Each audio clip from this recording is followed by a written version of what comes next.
All right, today we're tackling something pretty fascinating, the lifelines of a national economy.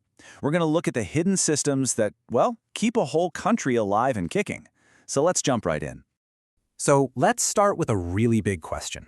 How does a nation actually live? I mean, we hear terms like economic health all the time, but what does that really mean?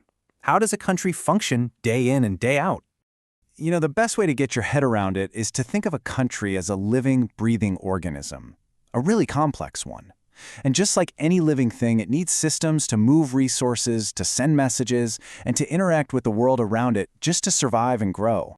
And this quote right here, it just hits the nail on the head. It says, transport and communication are like the arteries and veins. They're not just infrastructure, roads and cables. They're the actual lifelines pumping the economic lifeblood through the nation. So, let's break down what that really means. First up, we've got the circulatory system. This is all about movement, that constant flow that keeps every single part supplied and connected, and for a national economy, that's transport. At its very heart, transport is just the movement of, well, everything, from raw materials to finished products, and even people like you and me. I mean, without it, factories don't get supplies, farmers can't get their food to market, and the whole economy just grinds to a halt. It literally is the backbone. Now, what's so cool here is how these systems have different jobs. Think of roadways as the tiny capillaries. They're super flexible, giving you that crucial door-to-door service, that last mile to get something right to its destination. Railways, on the other hand, they're the major arteries. They're perfect for hauling enormous, bulky loads. We're talking coal, iron ore, over very long distances. They don't have that same flexibility, but their sheer carrying capacity is just immense. And you see the exact same logic when you compare water and air travel. Waterways are like these slow, steady superhighways of global trade. They are by far the cheapest and most efficient way to move heavy things between continents. Airways are the complete opposite. They're incredibly fast, and they're essential for things that are either time-sensitive or have to cross difficult terrain.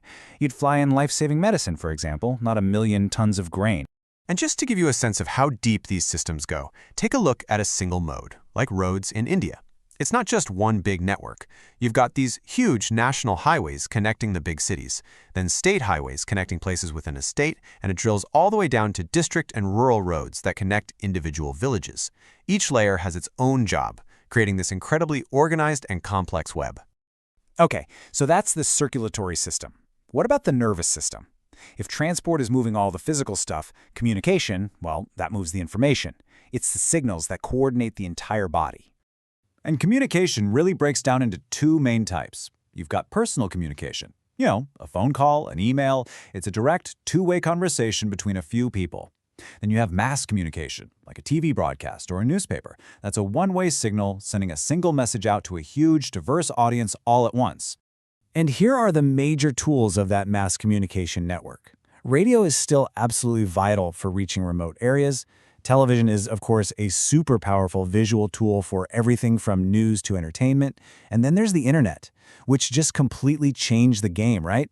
It gave everyone instant global access and turned all of us from consumers into creators.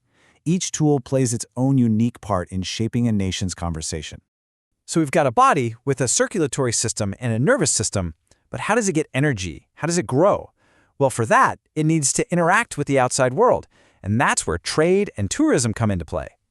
International trade is pretty much exactly what it sounds like, countries exchanging goods and services. I mean, let's be real, no single nation can produce everything it needs. So trade lets countries specialize in what they do best and then get the rest from others. It's really the ultimate form of economic teamwork. Now, a key way to measure a country's economic health in all this is the balance of trade. And it's actually pretty simple. Are you selling more stuff than you're buying, or is it the other way around? A favorable balance, or a surplus, means your country is earning more foreign money than it's spending. An unfavorable balance, or a deficit, means you're spending more. And that surplus is almost always seen as a sign of a strong economy. But here's the thing. It's so easy to forget that trade isn't just about big shipping containers full of stuff. Some of the most valuable trade in the world actually happens in the form of services. And one of the biggest service industries on the planet is tourism. I mean, just look at all the ways tourism acts like a powerful form of trade. It brings in a ton of foreign currency. It creates a massive number of jobs, not just in hotels, but for local artists and small businesses. It gives a real economic reason to preserve cultural heritage. Heck, it even drives the development of better roads and airports for everyone. It's an incredible engine for growth. So, we've seen how all these lifelines, the physical ones and the informational ones, work together to make a national economy function. But of course, these systems are always evolving. And that brings us to our final thought for today. As technology creates all these powerful new digital lifelines, the internet, instant communication, does that make our physical lifelines, our roads, our ports, our railways less important? Or does the boom in things like e-commerce and global connectivity actually make the physical delivery of goods and the movement of people more vital than ever before? It's something to think about.